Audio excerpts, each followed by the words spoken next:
मक्का मुकरमा के मक़दस दिल में, जहाँ की फ़ज़ा खुद इबादत की खुशबू से मुअत्तर थी, एक सादा मगर अल्लाह के क़र्ब का तलबगार बंदा रहता था।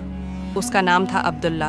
उसकी ज़िंदगी आम सी थी, लेकिन दिल में एक गैर मामूली तड़प छिपी थी कि वो अपने रब के ज़्यादा करीब हो जाए। जब रमज़ान अल मुबारक के आखिरी 10 दिन करीब आए तो अब्दुल्ला के दिल की बेचैनी बढ़ गई। उसे मालूम था कि उन्हीं रातों में से एक है लैलुल क़दर, तकदीर की रात, जो 1000 महीनों से बेहतर है। ये ख्याल आते ही उसका दिल शौक़ और खशियत से लर्ज़ उठता। हर शाम इफ्तार और नमाज के बाद अब्दुल्ला मक्का की पर सुकून गलियों में निकल जाता ताकि कुछ लम्हे तन्हाई के मुयस्सर आ सके। मगर जब आखिरी रातें करीब आएँ तो उसके दिल का खंचाव और भी बढ़ गया। उसे रसूलुल्लाह की ये बात याद आई, जो शख्स लैलुल क़दर की रात ईमान और इज्र की उम्मीद के साथ इबादत में खड़ा होगा, इसके पिछले गुनाह माफ़ कर दिए जाएंगे। एक रात दिल की आवाज़ इतनी शदीद हुई कि अब्दुल्ला शहर की रौनक पीछे छोड़कर मक्का के पहाड़ों की तरफ निकल पड़ा। रात की हवा ठंडी थी और आसमान सितारों से जगमगा रहा था। माहौल पर एक ऐसा सुकून तारी था जैसे सारी कायनात सजदे में रख गई हो।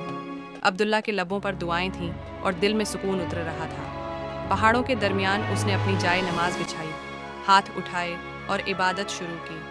कुरान की आयात उसकी ज़बान से नरमी और खुलूस के साथ निकल रही थी और दिल रोशनी से भर रहा था। उसने वो सूरत भी पढ़ी जो इसी रात के बारे में नाजिल हुई थी।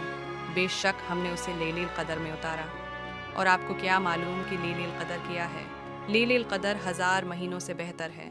ये कलमात उसके दिल में बजली की तरह उतरे। यूं महसूस हुआ जैसे आसमान से रहमत बरस रही हो और फरिश्ते ज़मीन पर उतर रहे हों। घंटों गुजर गए मगर अब्दुल्ला को वक्त का एहसास न रहा। उस सकूत में उसे एक अजीब सा इत्मीनान नसीब हुआ, ऐसा सुकून जो उसने पहले कभी न पाया था। अल्लाह को वक्त का एहसास न रहा। उस सकूत में उसे एक अजीब सा इत्मीनान नसीब हुआ, ऐसा सुकून जो उसने पहले कभी न पाया था। उसकी आंखों से आंसू बहने लगे, जैसे हर कतरा उसके गुनाहों को धो रहा हो। उसने अपने रब के हुजूर तौबा की, मगफरत मांगी और दिल की गहराइयों से दुआएं की। वो नहीं जानता था कि ये हकीकतन लैलुल क़दर है या नहीं, मगर उसका दिल गवाही दे रहा था कि ये रात किसी और रात जैसी नहीं।